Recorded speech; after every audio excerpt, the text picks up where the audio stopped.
Mambo vipi mashabiki zangu? Leo nawaletea kile chanzo cha Harmonize kuondoka WCB. Wengi walisema kwa kwamba Harmonize ameondoka WCB kwa sababu ya maslahi. Si kweli. Nadhani watu wengi sana mnajua Harmonize alikuanzia jitihada zake zote kupambana, zote zimeonekana akiwa ndani ya WCB Wasafi.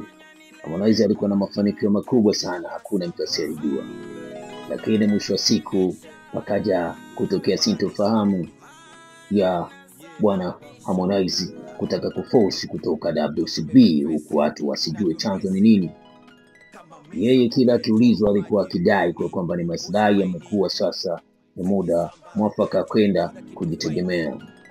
Lakini ukweli ni huu: kilichomwondoa Harmonize WCB si kingine isipokuwa ni mahusiano, ni mapenzi ndio yalomtoa Harmonize ndani ya WCB.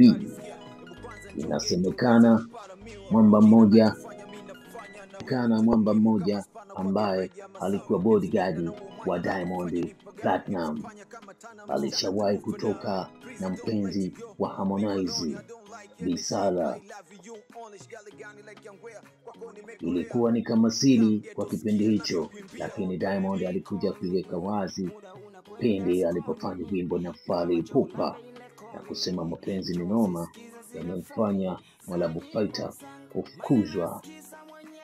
Hicho ndicho kilichokuwa sababu ya kumfanya mpaka Harmonize ajisikie vibaya na kuanza kushauti kupitia Insta story yake kwa kumlaumu Diamond kwa kwamba unawazeleshia watu kwa kwamba mpenzi wangu alikuwa anatoka na Mwalabu Fighter, na watu msioweza kumjua Mwalabu Fighter basi ni huyu jamaa ambaye alikuwa bodyguard wa Diamond Platinum.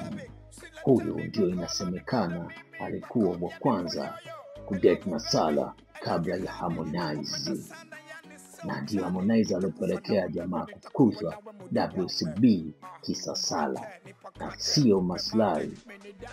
Mwisho wa siku Harmonize naye ameona ni kama fezea na kuzalilishwa na sio huyo Diamond Platinum na kuondoka WCB.